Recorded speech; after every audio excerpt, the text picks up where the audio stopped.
ॐ अप्यायन्तु ममाङ्गानि वाक्प्राणचक्षुश्रोत्रमतो बलमिन्द्रियाणि च सर्वाणि सर्वं ब्रह्मोपनिषदं माहं ब्रह्म निराकुर्यं मा ब्रह्म निराकरोद निराकरणम् अस्तु निराकरणं मे अस्तु तदात्मनि निरतेय उपनिषत्सु धर्मास्ते मयि सन्तु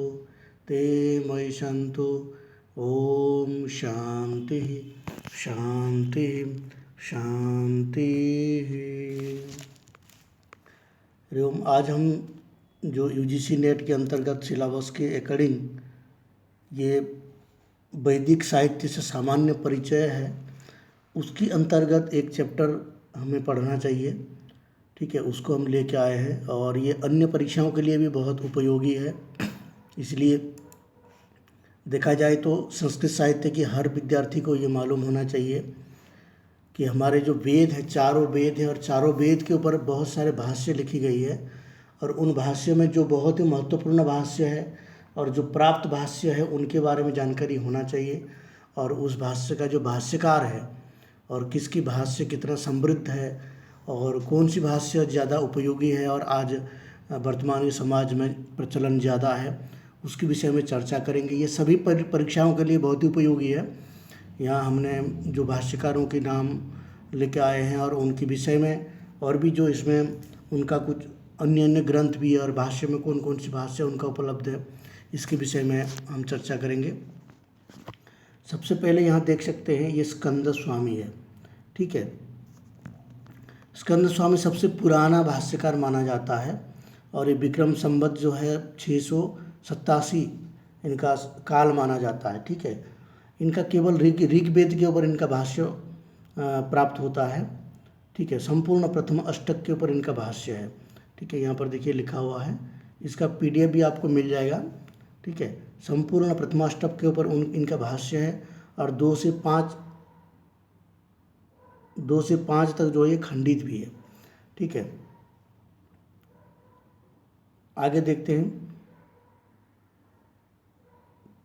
और इनका देखिए यहाँ पर ये मद्रास की जो राजकीय पुस्तकालय है वहाँ पर स्कंद स्वामी की भाष्य, इनका जो हस्तलिखित भाष्य है वो भी आजकल उपलब्ध है।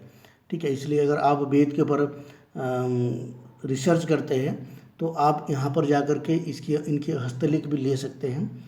ठीक है, वो आपको आसानी से वहाँ से मिल जाएगा। ठीक है, और दूसरा है नारायण, दूसरे नंबर पर आता है नारायण। ये भी ऋग्वेद के भाष्यकार है और 5 अष्टक और 7 का कुछ अंश इनका जो है प्राप्त होता है नारायण की। ठीक है, और तीसरा है उद्गीत है। उद्गीत ये ऋग्वेद के ऊपर इनका भाष्य मिलता है और 10वां मंडल से 5वां सूक्त से 7वां मंत्र से लेकर के 83 सूक्त के 5वां मंत्र तक इनका उद्गीत भाष्य मिलता है। ठीक है, ये उद्गीत भाष्य के नाम पर ही जाना जाता है। इनका काल के बारे में कुछ ज्ञात नहीं है। अगर किसी को काल ज्ञात हो तो बहुत अच्छी बात है, वो हमें ज़रूर संपर्क करें और इनके काल बताएं। ठीक है, ये तीनों देखिए, ये जो अभी हमने 3 बातें कही 3 लोगों की, कौन कौन है? स्कंद स्वामी, नारायण और उद्गीत। कहा जाता है कि ये तीनों, ठीक है, ये तीनों जो है एक समसामयिक है। ठीक है, तो इसलिए इसका काल का यहाँ पर ज़्यादा विवेचन नहीं किया गया। तो यहाँ पर जो काल लिख दिया गया है 600 विक्रम संवत 687 है। तो इनका तीनों की काल एक ही मानिए और तीनों जो है ये तीनों के तीनों एक समसामयिक है और एक दूसरे के सहयोगी रही है। ठीक है, जो स्कंद स्वामी थे, स्कंद का स्वामी की सहयोगी में थे ये। तो ऐसे कहा जाता है कि ये तीनों ने, एक तो प्रथम भाग पर स्कंद स्वामी ने लिखा है, मध्यम भाग पर नारायण ने लिखा है और अंतिम भाग पर उद्गीत ने भाष्य लिखा था। ठीक है, लेकिन ये सब प्राप्त नहीं है कुछ इनका। देखिए, जो भाष्य प्राप्त नहीं है फिर उसके बारे में हम चर्चा कैसे करते हैं? ठीक है, क्योंकि इनकी भाष्य का उदाहरण अन्य जो भाष्यकार है, आगे चल करके जो भाष्यकार हुए, उन्होंने इनकी भाष्य का उदाहरण दिया है और यही कहा है कि स्कंद स्वामी ने ये कहा, उद्गीत ने अपने भाष्य में ये लिखा है। जो इनके परवर्ती जो भाष्यकार हुए उन्होंने जो इनका संकेत दिया है, तो इससे पता चलता है कि इन्होंने भाष्य लिखा था। ठीक है। और कहाँ तक लिखा था, तो जगह जगह पर इनके भी संकेत मिलता है कि इन्होंने इतने तक लिखा था, उतने तो किसी की भूमिका में मिल जाता है कहीं। तो इसी को आधार बना करके जो है इतिहासकार इनके बारे में कहते हैं कि इन्होंने भाष्य लिखा था। ठीक है। अब ये 3 नाम आप याद रखिए। अगर काल के हिसाब से अगर पूछा जाए, काल के हिसाब से तो 600 विक्रम संवत 687, यानी कि ये लगभग अंतर पड़ता है कितना, 50-60 साल के अंतर पड़ता है जो विक्रम संवत और ईसा संवत में। ठीक है, ईसवी संवत में। तो ये लगभग जो है 600 की आसपास की होंगे। ठीक है। उससे पहले भी बहुत सारे भाष्य लिखी गई होगी, लेकिन उन भाष्यों का प्राप्त नहीं है, उनका किसी भी लेख वगैरह प्राप्त नहीं है। ठीक है। मूल वेद क्या होता था, जो वेद है, वेद इसलिए प्राप्त है क्योंकि वेद मौखिक होती थी। जो आचार्य होते थे उनके मुख में वेद होती थी, वो वेद का अध्ययन करते थे तो वेद उनको कंठस्थ होता था, इसलिए वो परंपरागत चलती आई। लेकिन जो भाष्य है, भाष्य तो कंठस्थ नहीं होता था। भाष्य या तो किसी को पढ़ाया जाता था, और जब पढ़ाते थे तो धीरे धीरे चलता था फिर आगे बढ़ करके। और ये सब कहीं ताड़पत्र आदि है, भोजपत्र आदि में लिख करके उसको प्रचार करते थे। लेकिन जिनका इस प्रकार कार्य नहीं हो पाए उनका भाष्य लुप्त हो जाता था। ठीक है। उसके बाद चौथा नंबर पे आते हैं हस्तामलक, जो शंकराचार्य के शिष्य है। इन्होंने भी भाष्य लिखा था, लेकिन ये भाष्य मिलता नहीं है और अप्रकाशित है। ठीक है। ये भाष्य ये भाष्य मिलता है, कहीं ना कहीं इस भाष्य का अंश है, लेकिन ये प्रकाशित नहीं है। इसके बारे में अगर आप सर्च करेंगे, ढूंढेंगे, जो हमारे यहाँ की पुरालिपि विभाग है, जहाँ पर जैसे यहाँ पर दिल्ली में है इंदिरा गांधी इंटरनेशनल कला केंद्र है, वहाँ पर जो है पांडुलिपियाँ संग्रहित है, और भी जगह पे है। वहाँ पर आप जाएंगे तो आपको वहाँ से इनके बारे में काफ़ी कुछ मटेरियल मिल सकता है। ठीक है। उसके बाद जो है आप देख सकते हैं वेंकट माधव है। वेंकट माधव भी बहुत प्रसिद्ध है, और ये ऋगर्थ दीपिका इनकी भाष्य के नाम है, और ये 11वीं सदी की हुए हैं। ठीक है। जो हस्तामलक है ये भी 11वीं सदी से पहले के हुए हैं। तो यहाँ पर हाँ, हम एक बात और कहना चाहेंगे कि इसके ऊपर मैं और एक वीडियो बनाऊंगा। ठीक है। ये तो संपूर्ण जो जानकारी है भाष्यकारों की, इसके ऊपर और एक वीडियो हम बनाएंगे जो काल से होगा, और केवल उसमें नाम होगा और उनके ग्रंथ की नाम होगा। ठीक है। और बाकी उसमें कुछ भी हम वर्णन नहीं करेंगे, उसमें केवल उनका नाम होगा काल के अनुसार। ठीक है। और उनका भाष्य की सामान्य परिचय होगा, और कौन कौन सी भाष्य उन्होंने लिखा है ये सामान्य देंगे हम। ठीक है। तो यहाँ पर देख लीजिए, इनका हस्तलेख जो है मिल चुका है। देखिए ये वेंकट माधव है, इनका हस्तलेख मिल चुका है, क्योंकि ये कावेरी नदी के किनारे रहने वाले थे, चोल देश के।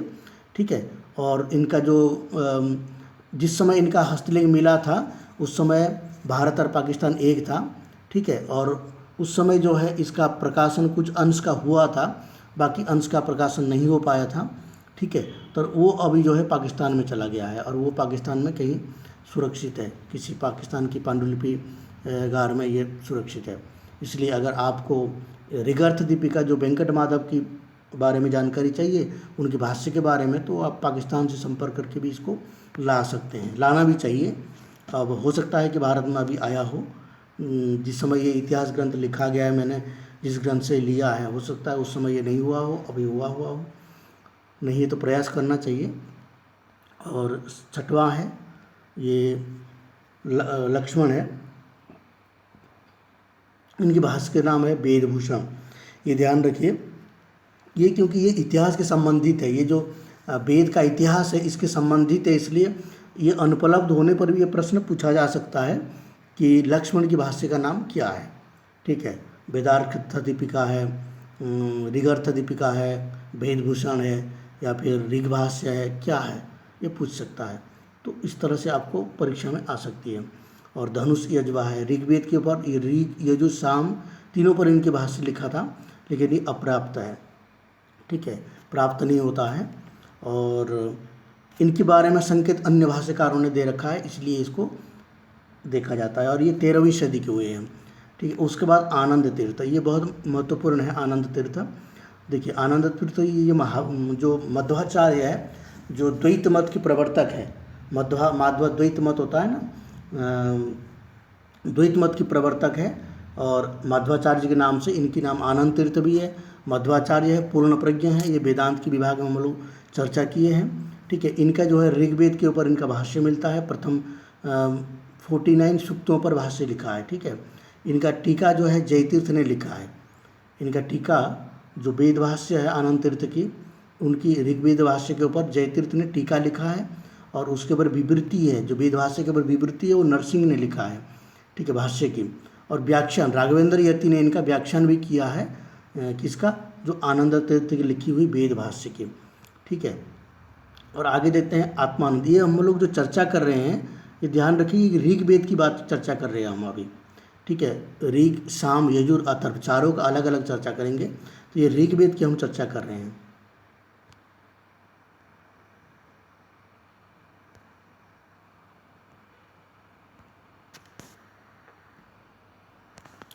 तो उसके बाद आता है आनंद तीर्थ।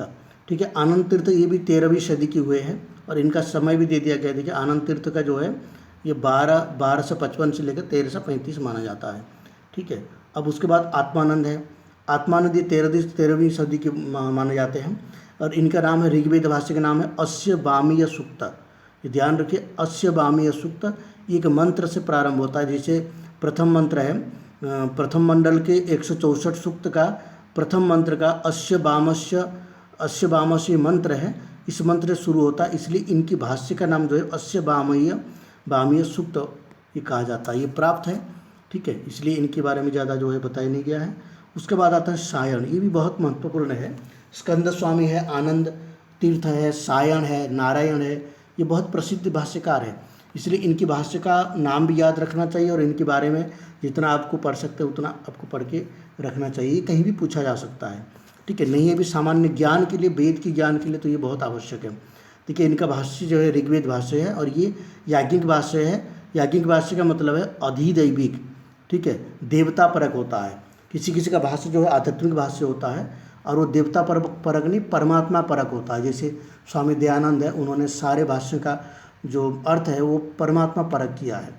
ठीक है, परमात्मा परक मतलब परमात्मा को श्रेष्ठ, जैसे हवन करते हैं, अग्निहोत्र करते हैं, तो उसका श्रेष्ठ, उसका जो साक्षात परमात्मा को ही उसका स्तुति, उसका जो आराधना है होम के द्वारा या हवन के द्वारा, उसका साक्षात जो है परमात्मा के साथ संबंध होता है, परमात्मा का ही आराधना करने ऐसे माना जाता है। ठीक है, तो ये इनका जो है 72 वर्ष की आयु में ये विजयनगर के बुक्कक में मंत्री थे। ठीक है, विजयनगर में ये मंत्री हुआ करते थे, और 72 वर्ष की आयु तक इन्होंने जो है वहाँ पर मंत्री पद को संभाला। ये 14वीं सदी के हुए, और ऋग्वेद के ऊपर इनका सायण के भाष्य, सायण भाष्य के नाम पर ये प्रसिद्ध है। ठीक है, इनकी गुरु जी का नाम था श्रीकंठनाथ। ठीक है, और आगे देखते हैं इनकी अन्य भाष्य क्या क्या मिलता है, इसको हमने थोड़ा संकित कर दिया है। तैत्तिरीय संहिता के ऊपर भाष्य मिलता है, तैत्तिरीय ब्राह्मण के ऊपर मिलता है, तैत्तिरीय आरण्यक है, कण्व संहिता, कौथुम संहिता, शौनक संहिता पर इनका भाष्य जो है सायण भाष्य उपलब्ध है। और सामवेद की 8 ब्राह्मण के ऊपर इनका भाष्य है, जैसे ऐतरेय आरण्यक है, ऐतरेय उपनिषद है, ऐतरेय उपनिषद दीपिका। ठीक है, साम प्रातिशाख्य है, इसके ऊपर भी इनका भाष्य है। और सायण की 5 ग्रंथ यहाँ पर बहुत इंपॉर्टेंट है, इसको ध्यान रखिए। ठीक है, सुभाषित सुधानिधि है, प्रायश्चित सुधानिधि है, अलकार सुधानिधि है, और पुरुषार्थ सुधानिधि है, और यज्ञ यंत्र सुधानिधि। ये 5 ग्रंथ जो है इनका बहुत ही महत्वपूर्ण है, इसको आपको याद रखना चाहिए, क्योंकि ये भी पूछा जा सकता है, क्योंकि सायण बहुत प्रसिद्ध है। ठीक है, इनकी एक धातुवृत्ति भी मिलती है। ठीक है, धातुवृत्ति माधव, हाँ, और इनका बड़े भाई का नाम था माधव, जिससे इन्होंने अध्ययन किया था। ठीक है, और माधव की कुछ लिखी हुई भाष्य भी मिलती है साकल संहिता पर।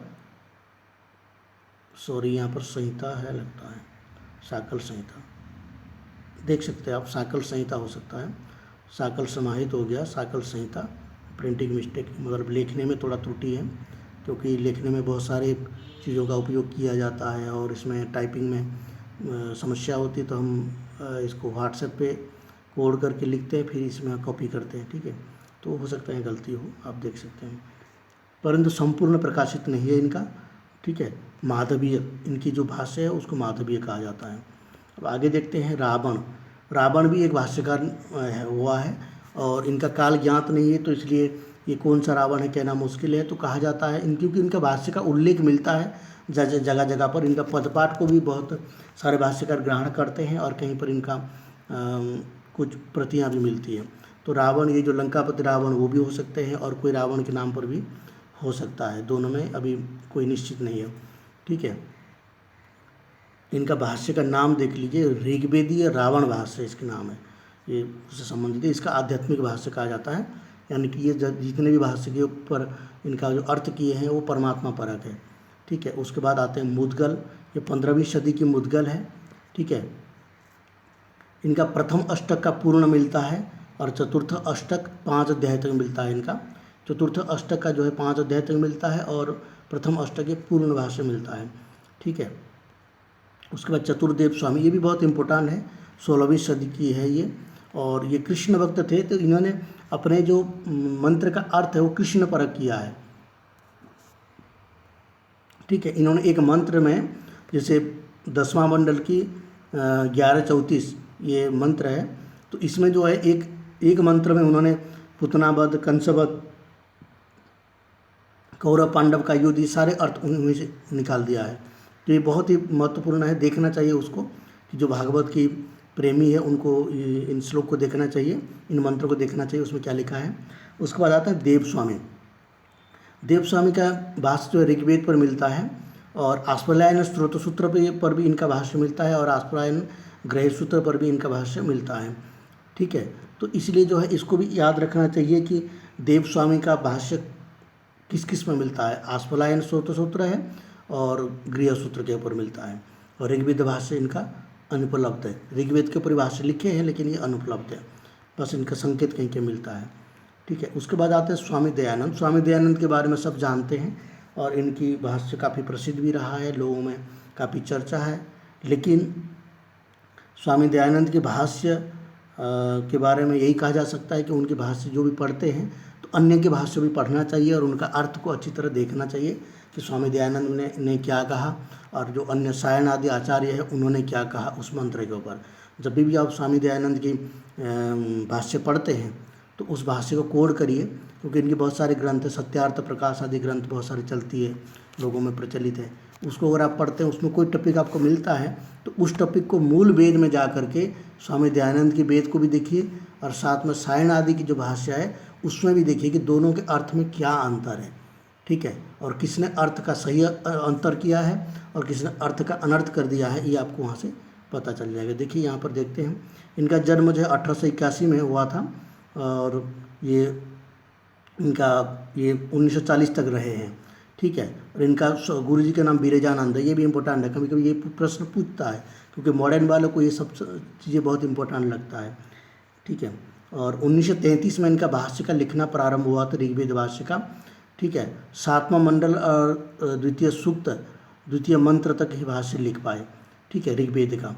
ठीक है, और ये जो ऋग्वेद का भाष्य इन्होंने जब लिखा था उसके बाद इनका जो है शरीर पूरा हो गया था और ये आगे के नहीं लिख पाए।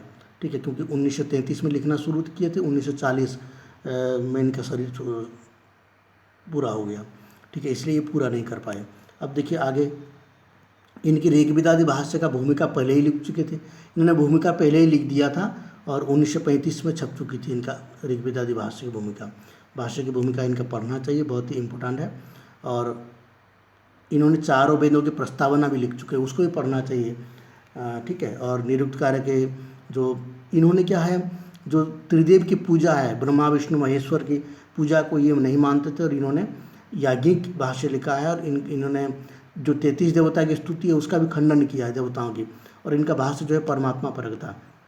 हाँ, यहाँ पर मैंने थोड़ा सा मैं हमेशा भूल जाता हूँ कि मैं अपना नंबर्स देना भूल जाता हूँ, तो बाद में कुछ बच्चे जो है संपर्क नहीं कर पाते हैं। तो ये मेरा नंबर है, ठीक है, और 9897144955, इसलिए हमने एक पेज में इसको रख दिया था कि दृष्टि में रहे। जब मैं पढ़ाता हूँ या फिर वीडियो बनाता हूँ तो मैं इन सब चीज़ों में ध्यान नहीं रखता हूँ, भूल जाता हूँ मैं। ठीक है, तो और अब आप तक आप देख रहे हैं तो आपको निश्चित रूप से ये पसंद आ रहा होगा, तो आप अपने मित्रों को ज़रूर शेयर करिए और कमेंट्स करके बताइए। अभी अभी आप कमेंट करिए कि आपके मन में और कोई प्रश्न है तो, क्योंकि पढ़ते समय प्रश्न आता है तो वो प्रश्न को आप दबा के मत रखिए, हो तो कमेंट में तुरंत लिखिए। ठीक है, इस वीडियो को पॉज करके भी आप लिख सकते हैं और फिर कमेंट को पोस्ट करते हैं। उससे फ़ायदा ये होगा कि आपको भी वो प्रश्न पता चलेगा और साथ साथ जो वीडियो देखने आते हैं उनको भी ये कमेंट्स पता चलेगा। ठीक है, और आपको लाइक ज़रूर करना चाहिए। अगर आपको पसंद आ रहा है तो लाइक ज़रूर करिए, क्योंकि लाइक्स करेंगे तो इस वीडियो का जो उपयोगिता है वो दूसरों को भी ज्ञात होगा। ठीक है, आप लोग जानते हैं ना, जो आप लोग सब मोबाइल यूज़ करते हैं तो उसमें प्ले स्टोर में आता है कि आप उसमें स्टार करते हैं कि 3 स्टार 4 स्टार, तो उसी प्रकार यहाँ भी लोगों की जो रिएक्शन है वो लाइक के माध्यम से फीडबैक, जैसे हम लोग जो क्लास चलाने ऑनलाइन क्लासेस है। ठीक है, और ऑनलाइन क्लासेस जो है आजकल बहुत ही इम्पोर्टेंट हो गया है और इस समय तो बहुत ही ज़रूरी हो गया है। तो इसलिए ऑनलाइन क्लासेस अच्छा है कि नहीं है ये पता कैसे चलेगा। जैसे मान लीजिए कोई क्लास चला रहे हैं, उनकी क्लास लोगों को पसंद आ रहा है कि नहीं पसंद आ रहा है, ये लाइक से ही पता चलता है। ठीक है ना, मतलब ये फीडबैक है। जैसे हम लोग क्लासरूम में जब पढ़ते थे पहले, तो क्लासरूम में बच्चों को पूछते थे कि समझ में आया कि नहीं आया, लेकिन यहाँ तो पूछने के लिए कोई चांस ही नहीं मिल पाता है, क्योंकि हम अपलोड कर रहे हैं वीडियो, लाइव क्लास नहीं है ये। ठीक है, वीडियो अपलोड कर रहे हैं तो यहाँ पर एक ही तरीका है कि आप अगर लाइव करते हैं, लाइव करते हैं और शेयर कमेंट्स करते हैं, तो उस कमेंट्स और लाइक के आधार पर जो है दूसरे लोगों को पता चलता है कि इस वीडियो कितने लोगों को पसंद आया होगा। इसलिए जो भी वीडियो देख रहे हैं, मेरा यही निवेदन आपसे है कि आप लाइक ज़रूर करिए। ठीक है, आपको पसंद आ रहा है तभी तो आप देख रहे हैं अब तक, नहीं तो अब तक आप छोड़ के चले गए होते। तो आप उसको लाइक ज़रूर करिए, उससे क्या होगा कि दूसरे बच्चों को लाभ मिलेगा, हमारे लाइक बढ़ेगा, हमको कोई उसमें ज़्यादा अंतर नहीं पड़ता है। आप सब जानते हैं मैं ज़्यादा इसके विषय में बात भी नहीं करता हूँ, और मुझे कोई लाइक करे डिसलाइक करे मुझे उससे ज़्यादा कोई अंतर नहीं पड़ता है। ठीक है, तो मेरा कहना ये है कि लोगों को, जो बच्चों को है, उनको इससे पता चलता है कि आप अगर लाइक करते हैं तो आपका एक लाइक जो है दूसरे व्यक्ति को मोटिवेट करता है, दूसरे को आगे बढ़ने के लिए, इसको देखने के लिए ये संकेत मिलता है कि हाँ इसमें लाइक्स बहुत है, इसको देखना चाहिए। ठीक है, क्योंकि बहुत सारे छात्र हैं, आज भी प्रतिदिन जो है 2-3 छात्रों के हमारे पास मैसेज आता है। ठीक है, प्रतिदिन आप समझ सकते हैं कि 1 महीना से प्रतिदिन अगर 2-2 3-3 छात्र का मैसेज आता है तो उनको यही उनका कहना होता है कि हमारे मेरे पास मटेरियल नहीं है। ठीक है, इसलिए मैं आप सबसे कहता हूं कि आप इन सब चीज़ों को करेंगे तो उन बच्चों को भी मदद मिल सकती है जिनको अभी तक मदद नहीं मिल पाता है। 73 कोड में बहुत सारे प्रॉब्लम्स होती है। ठीक है, बहुत सारे पास मटेरियल नहीं है, पुस्तक नहीं है, तो इसलिए मैं मेहनत करके ये सारे चीज़ें ला रहा हूँ। और आपको पता है कि ये वीडियो लाने में 2 दिन लग जाता है। आप देखेंगे कि इसमें बहुत सारे मेहनत है। ठीक है, तो इसलिए मैं कहता हूँ कि आप लोग लाइक ज़रूर करिए, और इस वीडियो को तो आप लाइक ज़रूर ही करिए। ठीक है, इसमें अगर 100 व्यूज़ आता है तो 100 लाइक्स आना चाहिए। ठीक है, अगर 200 व्यूज़ आता है तो 200 लाइक्स आना चाहिए। ठीक है, मेरा यही निवेदन है, और मैं आप सबसे ज़्यादा कुछ नहीं कह सकता। आप सब विद्वान हैं, पढ़े लिखे हैं। ठीक है, आगे देखिए, आगे कृष्ण यजुर्वेद की तैत्तिरीय संहिता के ऊपर चर्चा करते हैं। पहले आते हैं इसमें भवस्वामी। ठीक है, भट्टभास्कर ने इनके बारे में उल्लेख किया है, भवस्वामी के बारे में, लेकिन इनका जो भाष्य उपलब्ध नहीं है। इनकी भाष्य लिखा गया था तैत्तिरीय संहिता के ऊपर, इसे भट्टभास्कर ने उल्लेख किया है। उसके बाद गुहदेव नाम के एक भाष्यकार हैं, भट्टभास्कर ने इनके बारे में भी लिखा है। और भट्टभास्कर मिश्र ये हो गए 11वीं सदी के। ठीक है, ये पूर्व आचार्य है, इनके बारे में कोई जानकारी नहीं मिलता क्योंकि उनका ग्रंथ ही नहीं प्राप्त नहीं है। भट्टभास्कर 11वीं सदी के हुए हैं। इनकी संपूर्ण तैत्तिरीय संहिता पर भाष्य है, कृष्ण यजुर्वेद की तैत्तिरीय संहिता पर इनका संपूर्ण भाष्य है। इसको अलग अलग हमने किया है, क्योंकि देखिए अगर हम इकट्ठा कर देते हैं ना तो वहाँ पर ये सारी बातें लिखना पड़ता कि इनका कृष्ण यजुर्वेद पर है, इनका शुक्ल यजुर्वेद पर है, इनका ऋग भाष्य पर है, ये कहना पड़ता। लेकिन अब हम ये कैटेगरी में चल रहे हैं कृष्ण यजुर्वेद में, तो यहाँ जो भी भाष्यकार आएंगे आपको जब ये PDF मिलेगा तो आप इससे नोट कर सकते हैं आराम से, और फिर इसको अलग अलग कैटेगरी भी आप बना सकते हैं। आप तैयारी कर रहे हैं तो आपको भी खुद मेहनत करना चाहिए, और अलग अलग कैटेगरी बना करके इसको आप जैसे आपको सरलता से याद हो सके। मैं भी कोशिश करूँगा उसकी एक वीडियो बनाने की। ठीक है, तो भट्टभास्कर का जो है तैत्तिरीय भाष्य उपलब्ध है। ठीक है, संपूर्ण भाष्य इनका उपलब्ध है। और उसके बाद आता है ख्यूर है, ख्यूर 14वीं सदी के हुए हैं, इनका भाष्य अप्राप्य है। सायन ने अपने धातुवृत्ति में उल्लेख किया है इनके बारे में। ठीक है, सायन जो है इनके बारे में उल्लेख किया है, सायन ने अपने धातुवृत्ति में उल्लेख किया है इनके नाम। ठीक है, अब सायन के बारे में पूर्व हमने कह चुके हैं, तो इनका भाष्य इसके ऊपर भी संपूर्ण मिलती है। देखिए सायन का भाष्य सभी जो वेद है सभी वेदों के ऊपर संपूर्ण मिलती है, और प्रकाशित भी। आप नेट से भी इनको डाउनलोड कर सकते हैं। मेरे पास पूरे सारायण के भाष्य है, ठीक है। उसके बाद आता है वेंकटेश। वेंकटेश 15वीं सदी के हुए हैं। इनके तैत्तिरीय संहिता के 7 कांड से अंतिम 3 कांड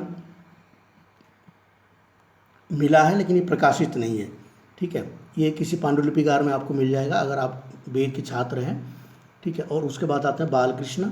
इनका काल अज्ञात है और तैत्तिरीय संहिता भाष्य इनका अप्रकाशित है, पर ये भाष्य उपलब्ध है। अप्रकाशित मतलब प्रकाशित नहीं हुआ है, लेकिन कहीं ना कहीं ये सुरक्षित है, आप उसको सर्च कर सकते हैं। और उसके बाद आता है शत्रुघ्न। ये 16वीं सदी के हुए हैं, ठीक है। मंत्रार्य दीपिका इनकी भाष्य का नाम है, ये ध्यान रखिए। शत्रुघ्न की जो भाष्य की नाम है वो मंत्रार्य दीपिका, प्रकाशित भी है ये, ठीक है। और ये जो है किसके ऊपर है, ये आपको कृष्ण यजुर्वेद तैत्तिरीय संहिता के ऊपर है, ठीक है। शत्रुघ्न की मंत्रार्य दीपिका। उसके बाद आता है यजुर्वेद शुक्ल यजुर्वेद माध्यन्दिनी संहिता के ऊपर। देखिए इसके ऊपर शौनक की भाष्य है, शौनक, ठीक है। शौनक ने किसके ऊपर भाष्य लिखा है, पुरुष सूक्त। ये ध्यान रखिए, शौनक ऋषि जो ऋषि हुए हैं उन्होंने पुरुष सूक्त के ऊपर इनका भाष्य है। संभवतः ये शौनक ऋषि बहुत प्राचीन है, लेकिन इनका जो पुरुष सूक्त के ऊपर भाष्य है, इन्होंने अपने शिष्यों को पढ़ाना शुरू किया होगा पुरुष सूक्त, और पुरुष सूक्त बहुत प्रसिद्ध है, इसलिए वो पढ़ाते गए तो वो लोगों को, जो छात्रों को याद होते गया, ठीक है। इसी क्रम से इन्होंने हस्तलिखित इनका कुछ नहीं रहा होगा, लेकिन इन्होंने जो भाष्य पढ़ाया वो अपने छात्रों को पढ़ाए तो उनको कंठस्थ हो गए, अपने छात्रों को उन्होंने पढ़ाए तो उनको कंठस्थ हो गए। इस तरह से ये आगे चलता गया और बाद में चल कर किसने लिपि कर दी होगी, ठीक है। तो इसी तरह से इनका भाष्य आगे चली, तो इसलिए इनका जो भाष्य है वो बहुत प्राचीन होते हुए भी वो आगे बढ़ गए। इनका भाष्य ये पूछा जा सकता है कि मैं होता क्वेश्चन बनाने वाला तो मैं ज़रूर पूछता, इसको बहुत इंपॉर्टेंट है ये। शौनक ऋषि ने किसके ऊपर भाष्य लिखा है, 31वें अध्याय पुरुष सूक्त के ऊपर, नारद सूक्त के ऊपर, ऐसे प्रश्न आ सकता है, ठीक है। अब देखिए ये वैष्णव मत की पुष्टि करते हैं और इनका जो विनियोग है उसका मोक्ष में माना जाता है, क्योंकि ये ऋषि है। और शौनक आदि ऋषि, ये सब नाम आप भागवत में सुनते हैं, ठीक है। इसलिए इनका उच्च कोटि के भाष्य माना जाता है, ठीक है। अब आगे चलते हैं उबट, ठीक है। इनका भाष्य प्रकाशित भी है, मैं आगे आपको बताऊंगा कि शौनक की जो पुरुष सूक्त की भाष्य कहाँ से आपको मिलेगा, मैं आगे अभी बताऊंगा, ठीक है। उबट, उसके बाद आते हैं उबट, ये भी बहुत इंपॉर्टेंट है, ठीक है। माध्यन्दिनी भाष्य इनका है और बहुत ही प्रसिद्ध भाष्य उबट, इनके नाम भी काफ़ी जगह में आता रहता है। ये प्रातिसाक्ष्य भाष्य भी लिखे हैं, ऋग प्रातिसाक्ष्य है, यजुर प्रातिसाक्ष्य पर, इनका 2 प्रातिसाक्ष्य पर भाष्य है। ये भोज की शासनकाल में अवंती नगर में थे और उन्होंने यहीं पर भाष्य लिखा है।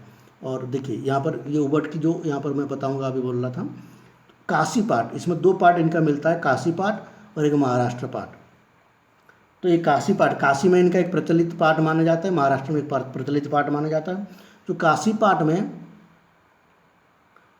पुरुष सूक्त की अपनी भाष्य छापा है, और जैसे उबट का भाष्य पुरुष सूक्त पर भी है, जो 31वां अध्याय है पुरुष सूक्त पर इनका भी भाष्य है, तो काशी पाठ में इन्हीं की भाष्य को छापा है।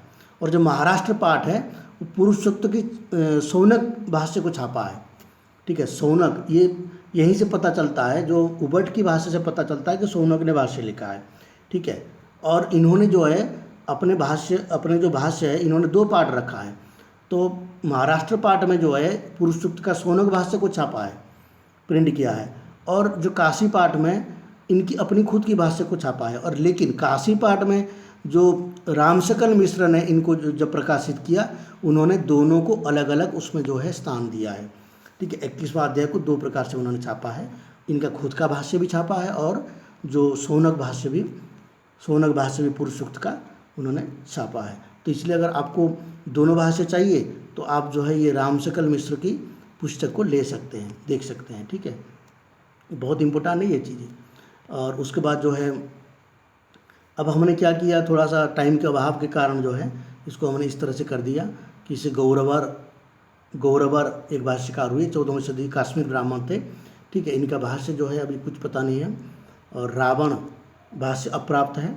महीधर, ये बहुत इंपॉर्टेंट नाम है, महीधर पहले भी आ चुके हैं, 12वीं सदी के काशी के थे, और इनका भाष्य का नाम वेददीप है, ठीक है। ये महीधर भाष्य कहा जाता है, वेददीप माध्यन्दिनी संहिता के ऊपर इनका भाष्य, ये बहुत ही इंपॉर्टेंट है, ध्यान रखना, महीधर भाष्य, ठीक है। और इनका नाम आप ध्यान रखना जरूर, वेददीप। और स्वामी दयानंद, ये 19वीं सदी के हुए, अभी चर्चा की थी हम लोगों ने, 1800 से 19 के बीच में हुए। तो इनका माध्यमदिनी भाष्य की लेखन जो है 1934 से प्रारंभ हुआ था और 1939 में समाप्त हो गया, ठीक है।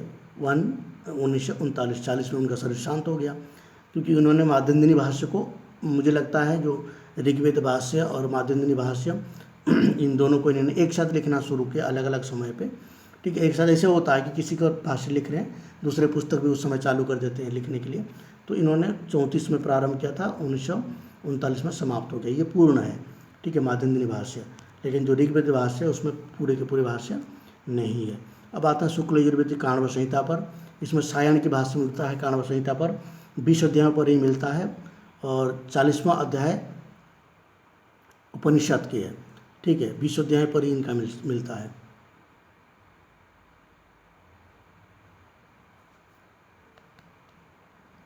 इनका पहला 20 अध्याय पर मिलता है, ठीक है। उसके बाद जो है आनंद बोध है, आनंद बोध इनका काल अज्ञात है। भाष्य का नाम है इनका काण्व वेद मंत्र भाष्य संग्रह, ये ध्यान रखना। आनंद बोध का जो भाष्य है उसका नाम है काण्व वेद मंत्र भाष्य संग्रह है, परंतु ये काण्व संहिता के ऊपर लिखा गया है, लेकिन ये प्राप्त नहीं है, ठीक है। ये हलायुध है, हलायुध भी बहुत इंपॉर्टेंट है, ये परीक्षा में बार बार पूछता रहता है, ठीक है। हलायुध जो है 13वीं सदी के हुए हैं, ठीक है। काण्व संहिता पर इनका भाष्य लिखा गया है, इनका भाष्य का नाम है ब्राह्मण सर्वस्व, ठीक है, ब्राह्मण सर्वस्व। आनंद बोध का भाष्य का नाम क्या है? काण्व वेद मंत्र भाष्य संग्रह है, ठीक है। अब आगे चलते हैं। इनका ग्रंथ जो है मीमांसा सर्वस्व है, वैष्णव सर्वस्व है, शैव सर्वस्व है, पंडित सर्वस्व है, जो अनुपलब्ध है, ठीक है। आगे देखिए, एक अनंताचार्य भाष्यकार हुए, अनंताचार्य ये 18वीं सदी के हुए हैं। काण्व संहिता पर इनका 21 से 40 अध्याय पर भाष्य मिलता है, ठीक है। भावार्थ दीपिका इनका भाष्य का नाम है, ठीक है। और इनका जो यजुर प्रातिशाख्य है, शतपथ ब्राह्मण के ऊपर भी इनका भाष्य है, ठीक है। कंठ कंठाभरण इनका अन्य ग्रंथ है। वेदार्थ दीपिका इन्होंने लिखा है। कात्यायन स्मार्त मंत्रार्थ दीपिका नामक टीका भी इन्होंने लिखा है। अब देखिए, सामवेदी कौथुम संहिता है, उसके ऊपर माधव की है, जो 7वीं सदी के हुए। ये अलग माधव है, ठीक है। ये स्कंद स्वामी जो होते ना, उनकी सहयोगी नारायण थे, उनके पुत्र माधव माना जाता है। तो माधवीय विवरण नाम से इनका जो है मिलता है, और छंदासिक विवरण पूर्वार्ध को कहते हैं और उत्तरार्ध को उत्तर विवरण कहते हैं, ठीक है। ये भी ध्यान रखें, माधव। और उसके बाद जो है भरत स्वामी है, भरत स्वामी 13वीं सदी के हुए, इनके सामवेद के ऊपर भाष्य है। सायण जो है कौथुम संहिता के, उनका पूरा भाष्य है। और देवज्ञ सूर्य पंडित है, ये 16वीं सदी के हुए, और सामवेद भाष्य इनका अप्राप्त। लीलावती पर इनका टीका, ये बहुत बड़ी ज्योतिर्विद थे, देवज्ञ सूर्य पंडित है। लीलावती पर इनका टीका है, ये भी प्रश्न आ सकता है लीलावती के टीका पर, ठीक है। अथर्ववेद की शौनक संहिता पर सायण की भाष्य है, ठीक है। इस पर केवल सायण की ही भाष्य है, अन्य किसी की भाष्य नहीं है, इनका संपूर्ण जो है। और इन्होंने एक बात सायण ने यहाँ पर कहा है, पापाचरण से रोग उत्पन्न होता है और आथर्वण मंत्रों से रोगों की निवृत्ति किया जाता है, ठीक है। इन्होंने जो अथर्व संहिता लिखा है ना, शौनक संहिता का, इन्होंने यहाँ पर ये उल्लेख किया है कि पापाचरण से, पाप के आचरण से, मतलब गलत आचरण से, जो पाप शास्त्र में कहा गया है उसके आचरण से रोग की उत्पत्ति होती है, शरीर में रोग आ सकता है। और आथर्वण मंत्र से उस रोग की निवृत्ति किया जाता है, ठीक है। जैसे किसी ने कोई ऐसे पाप कर लिया जिससे उसको कुष्ठ रोग हो गया, ठीक है। पर आथर्वण मंत्र की अगर वो आराधना करेगा, आथर्वण मंत्र की, तो उस कुष्ठ रोग से वो निवृत्ति हो सकता है। जैसे हमारे पुराण आदि में कहा गया है कि सांब आदि ने अपने कुष्ठ रोग की निवृत्ति के लिए कोणार्क जो सूर्य की उपासना स्थल है वहाँ पर जाकर के तपस्या किया। तो किस मंत्र से तपस्या किया तो नहीं बताया है, हो सकता है कि वो अथर्वण मंत्र से वहाँ पर तपस्या किए हैं, क्योंकि कुष्ठ आदि के जो रोग हैं उनकी कोई गलती के कारण हो सकता है, तो उन्होंने अथर्वण मंत्र से आ जाकर के वहाँ तपस्या किए होंगे। तो ये कहा है कि अथर्वण मंत्र से रोगों की निवृत्ति किया जा सकता है। तो यहीं पर जो है हम वेद इसको स्टॉप करते हैं। अंत में भी आपको मैं वही बात दोहराना चाहूँगा कि आप जो है इस यूट्यूब चैनल में 73 करोड़ के संबंधी बाकी सभी वीडियो यहाँ देख सकते हैं। और मेरा ये नंबर है, आपको कोई भी PDF वगैरह चाहिए तो 73 करोड़ के संबंधी आप इस नंबर पे कांटेक्ट कर सकते हैं, 9897144955। और लाइक ज़रूर करिए। आप पूरा वीडियो अगर देखे हैं तो आपको ज़रूर पसंद आया होगा, और मुझे आशा भी यही है कि मैंने मेहनत करके बनाया है, आपको पसंद आए और आपका उपयोगी हो, ठीक है। तो आप लाइक ज़रूर करिए। आपके लाइक से दूसरों को भी मोटिवेट मिलता है उनको वीडियो देखने के लिए। और जब वो वीडियो की स्क्रीन पर देखते हैं यूट्यूब पर तो उनको लगता है कि लाइक्स कितना है इसमें, ठीक है। तो आप अगर एक लाइक करेंगे तो आपकी लाइक से दूसरों को मोटिवेट करेगा और वो इस वीडियो को देखेंगे तो उनका उपयोग में आएगा। और नहीं है तो हमारे काम है वीडियो बनाना और डाल देना, उससे जिसको लाभ लेना है ले सकता है, जिसको नहीं लाभ लेना है उसमें क्या कह सकते हैं। हमारा उद्देश्य तो दूसरों को लाभ पहुंचाना है। इसके लिए सब्सक्राइब करिए अगर आप आगे की वीडियो इसमें प्राप्त करना चाहते हैं। अभी तो हम एक एक इकाई करके सभी इकाई को लाएंगे, तो आप सब्सक्राइब करिए और इसमें जो बेल बटन है उसको आप ज़रूर प्रेस करिए, क्योंकि जो लोगों को नहीं मालूम है उनके लिए मैं बता रहा हूँ। बाकी सभी छात्र आजकल जानते हैं कि क्या करना है, ठीक है। बहुत बहुत धन्यवाद। हरि ओम।